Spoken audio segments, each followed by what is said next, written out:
So I don't know if you have any comments you'd like to make. Can I just add one comment in relation to America's Army, but it speaks to the larger issue about response. We, UCHRI, runs an annual competition along with some folks at Duke for the MacArthur Foundation called the Digital Media and Learning Competition. So we give out $2 million a year. The second year of the competition will be announced on Monday to great fanfare, so you'll hear something. That's why I've been running out of the room. In the first year of the competition, one of the principal winners was Tim Lenoir, who's an historian of science and technology at Duke University, no relation to the people who run the competition, so no nepotism there. And he won for, the grant that he won was to use a skinning of America's Army, right, to take the engine that runs America's Army, the game America's Army, and to skin it and to put it to work to develop a game application for conflict resolution aimed largely at kids in classrooms. So it's a really, really interesting retooling of what is otherwise a rather debilitating game for really interesting purposes. Well, thanks for saying. It shows the possibility that you can actually turn things in different directions. And I should say that I don't know Tim Lenoir, but I used his work in this paper. If you'd seen the citations, he was there. Thanks. Anybody else got any thoughts or comments or questions? Up the back there, I think. Thanks. That was great. At Notre Dame, I teach a lot of ROTC students. Uh-huh. And so what I wonder for you is, how would you present this to them? And one of the things I'm thinking about right now is that they're hitting a very vulnerable place. RT students can be frequently poor or middle class. The Army provides them, as Chris Hedges has told us, war is a force that gives us meaning. So, if they're coming from a deindustrialized town in the American Rust Belt, the ROTC looks pretty good, the Army looks like a career path, and then these games come along, glamorize it, So how would you present this rich presentation, with that sort of background in mind? Right, thank you. Much less sardonically, for one thing. But it's a very real issue, and I really appreciate your mentioning it. Because I teach at UC Riverside, I teach lots of people whose families are deeply involved in the military and whose capacity to survive, capacity to become citizens, capacity in some ways to have a sense of communion derives directly from that connection. I used to be in the Women's Studies department before Media and Cultural Studies was created, the department I'm in now. And in the Women's Studies department, I'll never forget one particular young man who was studying a gender and sport course, that I was teaching, who was a regular attendee, very involved, very invested, and had great grades, and who asked me to recommend him for officer training in the Marine Corps. And I had not actually, in all my years at NYU, there are some students at NYU who do go to the military, but many fewer. It's a very wealthy private university, for those of you from elsewhere. Very few, but lots and lots of UCR people. But I'd never actually confronted one of these recommendation forms at that level, and particularly for a women's studies major. This guy was a women's studies major. And of course I recommended him and said things about him, but I asked him, a lot of what we're talking about is explicitly and implicitly anti-violence, anti-this, anti-that. And he was a patriot, a nationalist, somebody who saw, as do many people who are pacific in their everyday interactions, the necessity of a standing army. Of course, in this country it doesn't stand so much as it flies and bombs and invades, but, technically a standing army. He wanted to be part of that, and he didn't see another career trajectory. He believed that having done the extraordinary thing of getting an undergraduate degree, given the cultural capital that he had, this was the best future that he had. And there are many others like that. So I think it's a matter of not presenting it in the slightly smarmy way that I did, of being less sardonic. And there are two other things I'd say. One is my friend Jorge, or George Mariscal, along with numerous other UC faculty, is a Vietnam veteran. He goes along to high schools all over California, all over the United States, with his friends who have one eye, one leg, one arm, less than the following. Especially because Latinos in particular, but Latino and Latina people in general, are the target of the US military recruitment now. And he says, you don't want to listen to people who are the age of your grandparents, but at least see what their bodies look like. You know, Mariscal was a volunteer in Vietnam. He was not conscripted. He went along as a patriot, as an American, as a US person. He soon discovered he was not. He discovered he was a Chicano. And he discovered as well that there were guys, in those days it was pretty much an all-masculine army in terms of being in the front line, that there was one guy on the left to the left of him who would be white and working class, and one guy on the right of him who would be African American and working class. And all the people who were not working class, who in those days in particular, of course, were all white, were nowhere near where the bombing happened. And there are so many faculty you can draw on if you wish, certainly in this state, probably in all states, who can say, I was there, these are my buddies who were killed, these are my buddies who've suicided in the last 40 years, this is what they went through in almost every case for a cause that was a lie. So rather than say it myself, I try to get people who've lived it. And the last little example comes from my friend and colleague Emery Elliott, who's taught a couple of people here, who used to teach at West Point, which is the premier Army officer training site in the United States, as many of you will know. He taught British poetry to the officer corps there during the Vietnam War. And they all went to New York when W.H. Auden was coming to give a talk. Auden was not pro-military. And in terms of his personal normativity, was not exactly West Point standard.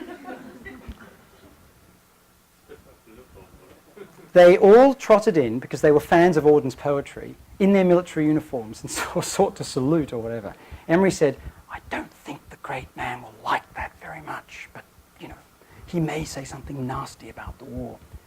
Auden made an anti-war remark, as one might expect, and they actually read through it and loved the poetry. Now, what element of the homoerotic or whatever there may have been in that, I can only speculate about, I can only guess. What genuine removal, in a sense, of literary pleasure from their everyday lives, from the war there may have been, or what complex intersectional connections there may have been, I can only guess. But it seems to me that if you can model that kind of ethical conduct that Emery did, and that Auden did, and that those young soldiers did, if you can bring in people who can, in a sense, talk about the lived experience of betrayal by the state, and if you can present some of these facts in a way that is going to be relying less on humor, relying less on assumed consanguinity of political position, then you can achieve a lot. And of course, you can also receive a lot, because people who've grown up in these families, and I've taught lots of them now, have a great deal to teach people like me. And much of this paper is in fact informed by young players of these games who come from pro-military backgrounds. Just first a quick comment. I remember that one thing I do remember, because I used to live in Vancouver, and Rockstar and Electronic Arts located there. I remember that I think those companies successfully lobbied the regional government to change labor laws so that they would not have to pay people overtime. Yeah, and so the film industry and the gaming industry successfully lobbied the government. So I think that the fact that people were working these kinds of hours, I think it would do also with this legislation. So that's one point. But as well, one question I wanted to ask you is about, because you're kind of, you mentioned a few times, is the role of academic research and funding for academic research, because I feel like I keep hearing from people, there's an overall sense that it's becoming very hard to get either funding or jobs, but there is funding and jobs if you're working in an area that's somehow connected to IT. But I also read an article a little while ago. And there's an excerpt of the article that says communication scholars as embedded intellectuals. And the author mentions, I think, a conference from the National Communication Association in the fall of 2005. And the keynote speaker, I think, was someone who actually had, Yeah, someone named Judy Burgoon, who had received funding in excess of $6 million from several federal agencies, including the Department of Defense, the Department of Homeland Security, and intelligence agencies to study human deception, nonverbal communication, and detection technologies. So I'm wondering about funding. Sort of funding in relation to academic research and also in relation to the military. Is this the way things are going? Is there a chance that is there a situation where we're all more sort of connected to the military, either through, in either in terms of being able to study or being able to get jobs or do research? And what are your thoughts on that? Yeah, good point. On the first one, EA_spouse was actually writing about Los Angeles, and there was a class action lawsuit. You can read the filings and so on in the California state system over the way that Electronic Arts was treating these folks. But I didn't know about the lobbying, the overtime laws and other labor legislation in the Pacific Northwest in Canada, or Pacific Northwest from our perspective down here. So thanks for telling me about that. On the other score, there's no doubt that there is extraordinary complicity, and perhaps necessarily so, between a lot of research done today and the US government. Many of you would, if I put up the sign Noam Chomsky in front of you, you would probably say anti-statist, anti-authoritarian, anti-US foreign policy. Yep, roughly. Well, guess who's funded his most important research? Anybody? Guess? Department of Defense. If you look at the transformational syntax, the grammar books in the 50s that made him famous, they list at the front the Department of Defense contract that made him what he is today. Because what he is today is made by, of course, his linguistic research. If you look at the foundational document of active decoder, active audience work, Umberto Eco's consultancy for RAI, the Public Italian Television Network, in 1965, publicly funded research about how to get better audiences for RAI. If you look at Lyotard's most famous book, Report on Postmodern Knowledge, report to what was it? Canadian provincial government. Not, I am sitting here in my monastic chair creating humanities research. I'm getting paid by government paymasters that want results. So it's not as though the fact that you might have those as the sources of your support mean that they color everything you do, right? I appreciate that absolutely. But Garfinkel, if we look at one of the foundational texts of queer theory, Agnes, the transsexual. What was the Agnes, the transsexual research funded by? The Pentagon, yet again. So it's not as though you can say that the source of the funding forever determines the nature of the research. But there was that scandal at NCA. Of course, there are repeated scandals at RAND.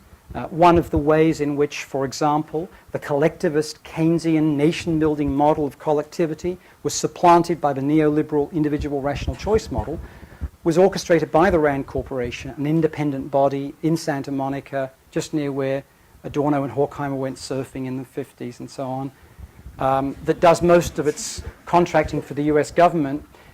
They devised napalming as a strategy because the idea of winning over hamlets, as they were called in Vietnam, by saying, let's think about a new national form of collectivity, was deemed to have failed. So instead they would divide everybody into, oh my God, I'm about to be burnt alive, how can I survive? Right? That was their testing ground, and it was at that point of the change in strategy by McNamara and others, then the Nixonian group, away from collectivity towards individuality amongst the Vietnamese, that then became much of the model for subsequent gaming shifts within US foreign policy and militarism away from this direction of the collective and towards the individual. But you can take these things incredibly far. When I think about my time at NYU, where all my money that I got as salary came from a family that had made its money initially from tobacco, then have moved into New York real estate. Well, there are a few more corrupt areas of life imaginable. Right? So this is not to say you should do whatever research you feel like and forget about the pay mistress or master. It's to say that if you really follow the money, you're going to find dirty bits of it almost everywhere. It's good to expose those, but it's very hard to know what to do about them. And I'll finish up with an answer to you with this anecdote. George Monbiot, the major British columnist in the Groniad, an environmental critic. Explain what the Groniad is. Oh, the major kind of left liberal paper in the UK is called The Guardian, but because it can't typeface things properly and makes typographical errors all the time. It was known in the satirical weekly, The Private Eye, as the Grawny ad, because it couldn't even spell Guardian correctly on many days of the week. George Monbiot, in his many books as part of the anti-globalization maneuvers, talks about what it would be like if the kind of collective movement against sweatshop labor that's taken such extraordinary hold in the West when it comes to T-shirts and other clothes, what it would be like if you tried to do that for these toys. If you tried to be an ethical consumer by finding out who, where, and under what conditions made these, sent them to you, and so forth. It's almost impossible to do with any electronic device because it's probably got about 25 different agencies that made it across 4 or 5 different countries in many cases. And identifying in any electrical or electronic circuit board, etc., where everything was made in order to understand the life of the commodity sign in the way Angela suggested is virtually impossible because all that information is commercial in confidence, in fact, within companies. So, I mean, Macintosh, for instance, has most of its design actually done outside the United States. You'd never know that from what they tell you. So it's utterly desirable for us to go back and say, where does the UC funding come from? Where does the University of British Columbia's funding come from? Where does Goldsmith's funding come from? Whatever, and piece that together and be critical about it. But there is no absolute pure position you can arrive at where you're removed from it. It doesn't mean you should be doing what USC does, which is so-called black ops research.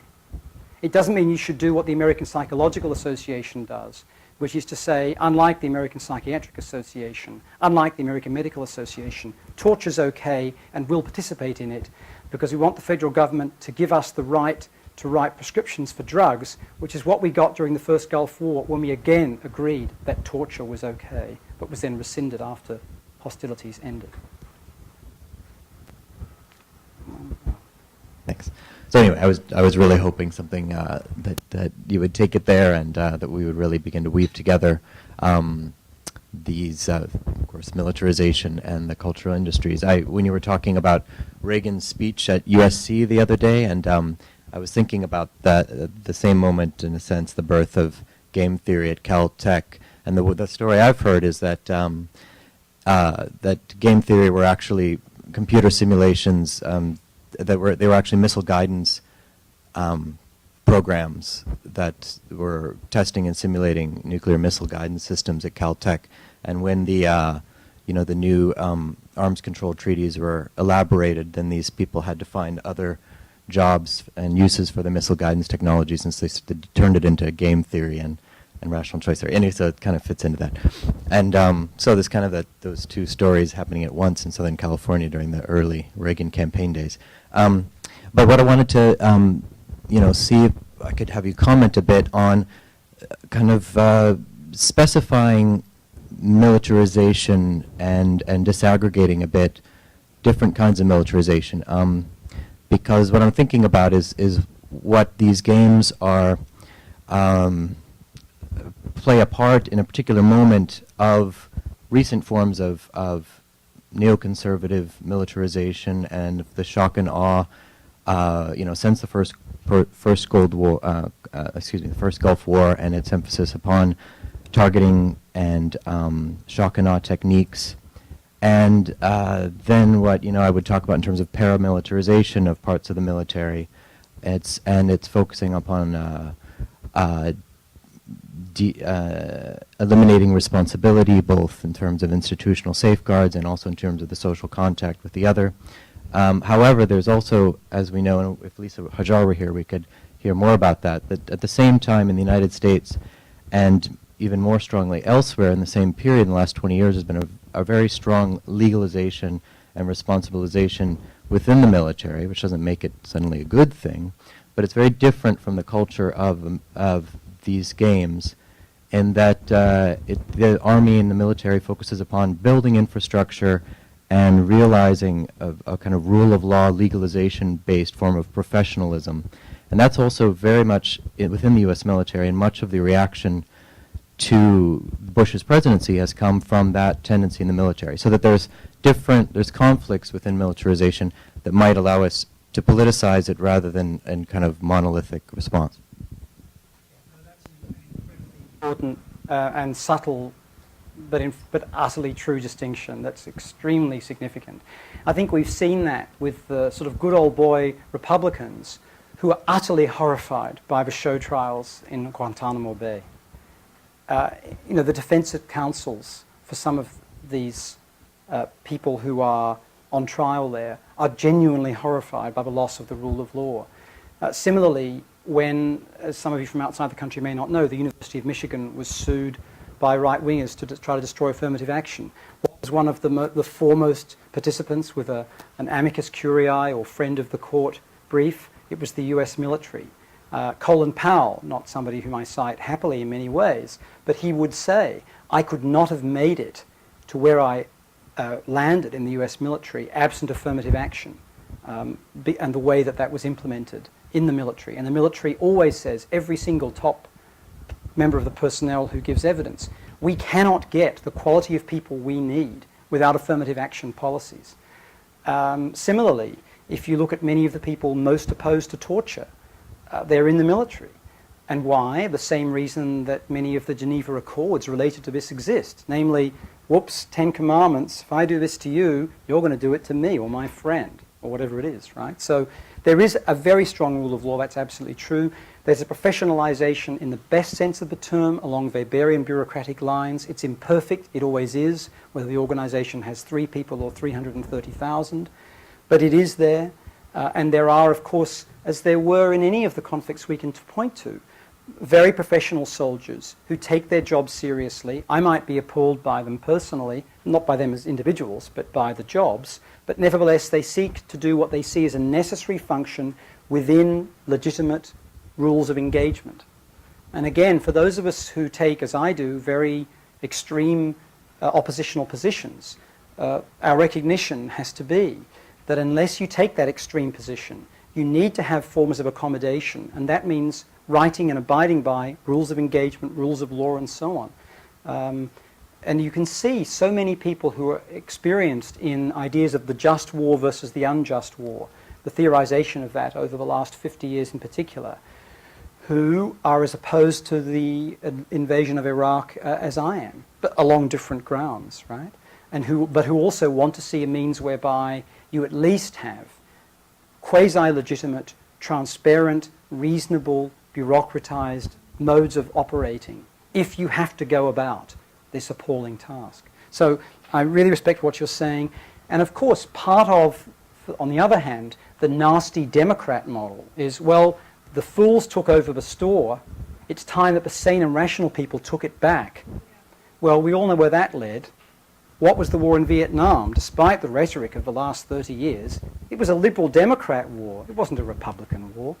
And it was by technocrats, by mandarins, right? Doing calculations, being rational, interested in professionalization. So at the same time as I respect that position, there's another quasi-Habermasian part of me, which is also Foucauldian, that says this is about instrumental rationality taken to its outer limits in terms of the responsibilization of what remains a killing field. So I think all those things have to be in play, in my view. Did you want to come back on that? Although I think there is this huge conflict of basically legal professionalism versus almost a kind of hobbyist, paramilitary, brutal culture in the military. However, I think it's like everyone agrees that empirically you can only recruit because of the sex appeal of the latter, of a place where men can be real men, where there's no responsibility, where they can shoot and prove each other's value in this kind of sadistic, homoerotic environment. And that's the only thing that works to recruit people, that you can't recruit people, probably because you're basically just not paying enough, as legal professionals in the military sense. So, or I don't know what it is. But so there is, even though I was kind of idealizing part of the military, everyone, and I think including them, accept that to make it sexy, it has to be brutal and without responsibility, and that's very problematic. And just while it goes to you, has anybody seen Generation Kill, been watching it at all on HBO, right? It's the new series. It'll be, I think, a massive player worldwide, a multi-part series about people going to fight in the current war in Iraq. The entire first episode, which is about an hour and 15 minutes, is homoerotic but homophobic discourse of intense violence involving no engagement with the enemy whatsoever, but this logocentric interdependence of a certain kind of masculinity opposed to another kind of a masculinity that is absent and must not be there, which is queerness, but which is constantly accused, which people are constantly accused of. The accusation of queerness is levelled at every single person who looks the wrong way, moves the wrong way, in both a jocular and a serious manner. It's astonishing television. No.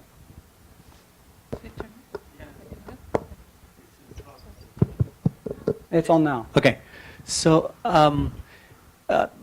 this is the talk I would love you to give to my 400 Frosh students. So I'm going to bring you to give this talk, and you will get completely different answers about. My guess is that you would get completely different answers about who has played this or who has played that. Where a good 60% of the kids will raise their hands. So this criticism is in the spirit of constructive criticism, because I admire the talk really and the performance too. It seems to me that there is a little short circuit in the argument that requires a fix, and I wanted to push you to give me that fix, because I'm sure you've thought about it. There is, on the one hand, against the wave of those who will study gaming as the opportunity for the free consumer to develop alternative subjectivities and exercise alternative modes of being, etc., etc., etc., the free consumer who is exercising creativity and originality. Against that grain, you're going in a very Althusserian way and saying, hey, no, people are being hailed and constituted and invited to be in very specific ways here. So subjectivities are being produced, interpolated, subjects are being interpolated into being in particular ways. And I love that insistence, and I believe in it. At the same time, you said of a number of the games you mentioned that they appeal to white, young, middle-class players. At the same time, you said that the U.S. Army, and this is correct, of course, depends more and more on ethnic minorities, and specifically Latinos, to fill up the quotas of people. So that's a short circuit in my view, because either white middle-class students, white middle-class subjects, have a gene that Latino students do not have, gamers do not have, and they are able to resist the temptation of joining the army, or Latinos have a deficient gene and they are sort of more Althusserian inclined, and they do feel interpolated. And the issue is, to me, and this is why I'm asking for a more multi-factor explanation, because in my experience with my students, the ones that have joined the army and are coming back or are leaving because they are joining the army, are oftentimes joining the army because the army is one certain safe, quote-unquote, path to college. So that well, no, I'm not saying necessarily that is the case, but I'm saying the promises and what people buy into is, at least with the Latino population I have had contact with, much more material. And it is, in my view, the only reason why a young 20-year-old male would want to join the army. Because socially speaking, all other venues have been closed for them. And so in terms of comparative advantages, the army doesn't seem to be such a bad thing. So do you follow the logic of the contradiction? No, just two quick comments. I must have misspoken in suggesting that the majority of players of America's Army are white men. I don't actually have evidence for that. I was talking about the Hollywood Stock Exchange, right, which is affluent, youngish white men. And it's their consuming patterns and desires that are of interest to Cantor Fitzgerald and to the Hollywood studios that Cantor Fitzgerald sells the intelligence to. When it comes to those who join the US military, of course there's a poverty draft. I think everybody knows that. And the poverty draft is wrongly about appearing to be able to get into college, get support for college. We know how many law cases have been brought over the false claims made by the government that they will give massive assistance to going to college. We know about the struggles in the Senate where the R worders vote down every time, attempt to give extra college credits to veterans. And I don't for a moment suggest that there's a genetic difference that see some people interpolate it and others not. It's clear that people go into the military by and large because other avenues have been cut off and so on. That said, there is monumental patriotism/nationalism in the United States that is anti-statist, but paradoxically is best expressed in love for the military, which remarkably is seen as non-governmental, even though, as Amar indicated, it may be the most normatively governmental agency we have in the public service. So there's something to be explained there that isn't just about the last place you can go, but it's also about love of nation state with the nation uniquely brokered in an unmediated form by the military and the state as something else. Right? And that does, I think, go on in ways that the sorts of surveys that I've been drawing on can't really get at. So I'm not suggesting that people are naively patriotic who join the military, but I'm suggesting that of all the major institutions in this country, the one that keeps having high popularity ratings against every other public agency imaginable is the military. There's just no question about that. It's also the budget for which has gone up 25% and push.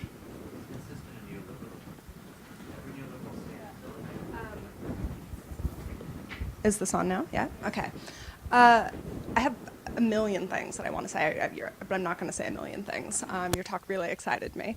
One thing I am thinking about, though, is I'm wondering if there is a space. We've been talking a lot about moving beyond the text, right? But I'm wondering what we can learn by actually moving back into the text in this instance and thinking about these games as different objects.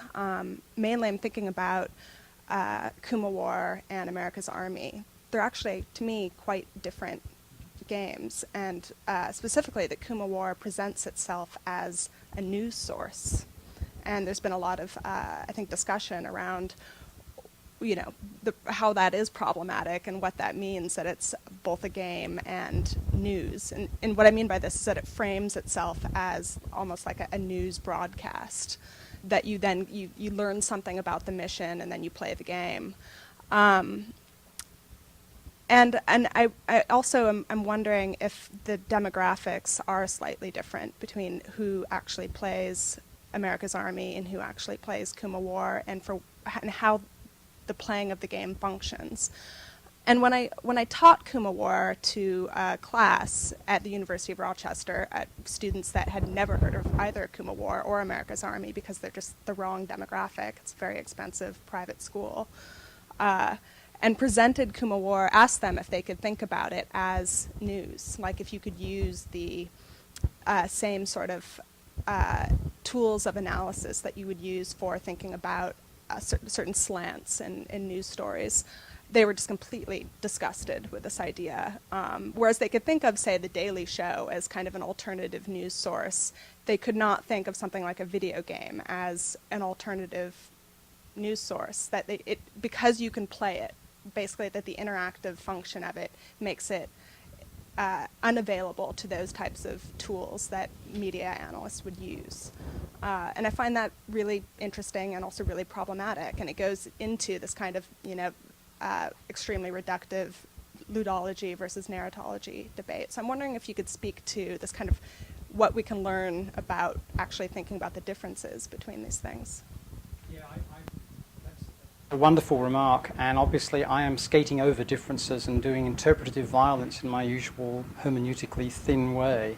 So I'm absolutely with you about the need for textual specificity, generic specificity, and also for the way in which these forms of information and pleasure are handled differently and made sense of differently by different audiences. So I think absolutely to do this work properly, you have to have textual analysis, you have to have ludology and narratology. In fact, they're both very, very important. And you have to have player experiences dealt with. At the same time, to realize that the people who make, manufacture, distribute, and govern these games love textual analysis, love narratology, love ludology, and love to hear about player experience. There's nothing necessarily deconstructive in the more technical sense that comes with those forms of address. So it's got to be done in a more critical light, but I agree with you. I think you've been waiting a bit, and then here, and then I think maybe Angela. We can- Yeah, okay. I just had a couple quick comments. The first, that something that occurred to me in terms of my own experience as far as playing games and being online, and actually there was sort of a piece on this in the New York Times a couple weeks ago about basically people that want to be spoilers or trolls, as they're called in internet slang. And it's something that you would experience in some of the larger games as well. And it just occurred to me that, excuse me, so the lack of capability that you mentioned to play the other side would sort of seem to short circuit that sort of thing. Not to mention, I noticed, I forget if you mentioned it, but I noticed as I was looking at the website while you were talking that the players are required to follow the rules of engagement of the military. It seems like it would short circuit some of that behavior, and it occurred to me that it just might be an interesting comparison to look at Call of Duty, which is the top-selling game, right now. I just sort of looked it up briefly while we were talking. That it's like 7 million units, and that wasn't even current. That was in January, and it had only come out the previous November. So I mean, it's a lot of units, and those are the ones that are sold too, not even the ones that are pirated. But anyways, Call of Duty and Halo, being the two most popular games, are also significant in their latest iterations, at least if I remember correctly, because I've had a year of grad school in between the last time I got to play them. They allow you to play both sides of the conflict, so you can play Germans, and in some cases I would just guess that a lot of students, for instance, young people's entire knowledge of World War II probably comes from that game. And I also, just as a side, more optimistic note, wanted to mention that about 3.5 years ago I was a programmer for, among others, Department of Defense and National Weather Service and FAA on the Doppler NextRad redesign project. And I wasted a considerable amount of many of your taxpayer money through various forms of slacking off and not actually doing any work. So the labor practices of some federally related programming houses are not that bad. But then again, I wasn't there that close to the delivery date, so it was a pretty long-term project. Anyways.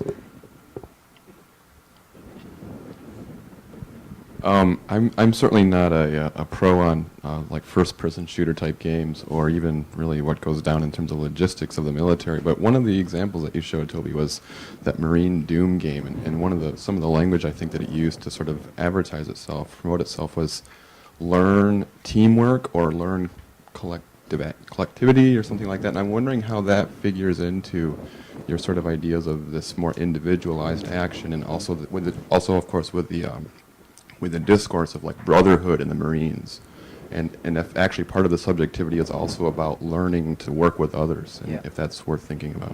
Yeah, I think that's a really good point. You may be familiar with the fact that the Army, I think last year or the year before, sacked its PR agency because Army of One had failed. It was a big recruiting campaign that was rather like the sorts of ads you see for going to college, which are often about, or going to night school, which are often about you're your own boss, sort of human capital, Gary Becker position. How can you invest more in yourself to become more? You see a lot of this on the underground in Britain, right? So that logic, which was used by the Army, failed abysmally. Now, of course, it was used at the same time as horrible casualties were being suffered in the war. So it's easy to blame the PR agency, the ad agency, when other things are also happening. Which of course may well directly affect people in this room, I recognize. But nevertheless, the feeling was that, if you like, very neoliberal message had not gone over well, and instead there needed to be a greater address of ideas of collectivity and unanimity. And I think there is always this element of contradiction at the heart of neoliberalism. I mean, not only the point that Amar made correctly, that militarization is at the heart of laissez-faire economics in every iteration that we really know about, but also that individuals actually don't function very well on their own. The monadic subject is not terribly successful. They rely on massive institutions to bind them together. And that's why churches work, it's why businesses work, it's why we have government. And all the anti-statism that you can muster or all the anti-collectivity that you can muster, basically falls on its face in the sight of these large institutions, be they public, be they private, be they politicized or otherwise. And the military has to be one of those. It also has to obey various laws, and especially in terms of laws of engagement, it has to make sure that the rules that it operates by have some relationship to the rules of others. International law is sadly a joke in this country, with the exception of certain trade agreements, but in one area it's not, and that is in the eyes of the US military. And these are profoundly contradictory entities. So there is a problem with my simply saying this is about the happy individual being interpolated, if you like, because it is very much about having to build sustainability. And all that language that we like so, many of us on the left like so much, applies just as much to this operation. Well, I was just thinking while you were in the light of the recent discussion about masculinity in the military, I was reminded of Judith Butler's Precarious Life and her analysis of how, in relation to the war in Iraq, sovereignty has been governmentalized. And one of the manifestations of that is the kind of erosion of the boundaries of the theatre of war and everyday life. And so kind of there's a process of everyday governmentality actually defining features of the state and of sovereignty, and how that then becomes manifest in a kind of like everyday banality, or the kind of normalization of the way in which war and the way in which killing is spoken about. And it would seem then that one of the kind of convergence points between that argument and what we've been talking about here is the way in which the kind of occupational norms that we've been describing in terms of like heightened masculinity or the glamorization of working class women is then there's a kind of eroded boundary then also between the kind of demilitarization, if you like, occurs also within the military. You know, and there's a kind of extension of the norms in the non-military life with that within the military. And I think that then also becomes very apparent in the kind of debate around torture and also pornography and the Abu Ghraib pictures. So, I mean, I just think there's really a great value in what you've been raising for discussion, Toby.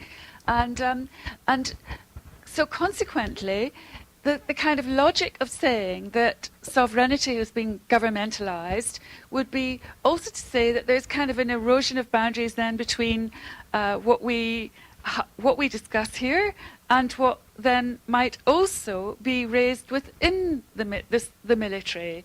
And that then would raise the question of, well, what are progressive features? What is the left? Is there a left lobby? Is there a kind of feminist lobby within the military? And how we've got to kind of like, we also have got to kind of normalize the military. And where people of our generation have done quite the opposite and have kind of seen this as the kind of spectre of absolute kind of difference, then kind of logically, politically, we should also be.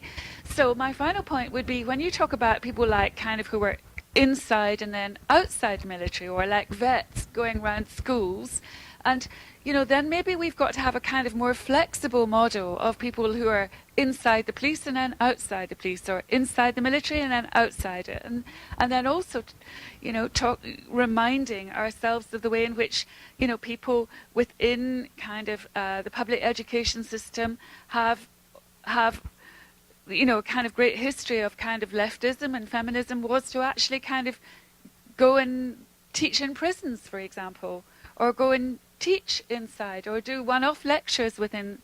So, you know, that would seem kind of the logic of what you're saying, that one must break down some kind of binary between the humanities academy and kind of like this bastion of liberal privilege and the military as being some very different other space. And the same with the prison system, actually. Yeah, I absolutely agree. These are institutions that are of different order from ourselves in many ways, but with all sorts of points of commonality, both historically and conceptually. and from which we can learn a great deal, maybe offer some things. Exactly. Absolutely. Well, I've taken up, maybe Zeynep could have the mic, but no, I think we should stop because I've taken up Kate's time, which we'll restore to her, obviously, on the next day. Just following up on that, actually, this whole talk reminded me about, of the enemy. We were made to read Faisal Devji's book on landscapes of the jihad, which is in itself a very problematic book. But when we think about this sort of unifying force of technology and how this has actually become, how the visual technological element in line with military psychology has really sort of helped, I guess, in recruiting young males in that sort of military thing, is sort of in his book, Faisal Devji sort of has this Baudrillardian analysis of how, I don't know if any of you have read it, the jihad movement, and the way in which sort of it's really visualized on TV. You have beheadings online, or like visual movies of beheadings, and then you have online messages given directly from Bin Laden, or you see all these like young people, the suicide bombers, and their diaries that you can go and read online. So all of it, it's unfortunately, we have this sort of, I guess, still this romanticized notion of the enemy when we just analyze the, American army or these plays in the Western world. But in their ways, the jihad movement itself is not too different. With using the sort of visual technological element. So I would just thought it was interesting that, that is not even a well-organized military. It's the way they recruit people is a lot more different. They just actually recruit online from very disparate locations, but it's still very interesting how in both of these we can find the same sort of technological element, I guess. Yeah, I really think it's time to resuscitate Baudrillard for sure. And you can see in the work of people like James Dedarian, that done, I think, very effectively, albeit with a new element of political economy that Baudrillard had left behind and James had once eschewed, but you just can't get away from it anymore. So thanks for that. Thanks, everybody.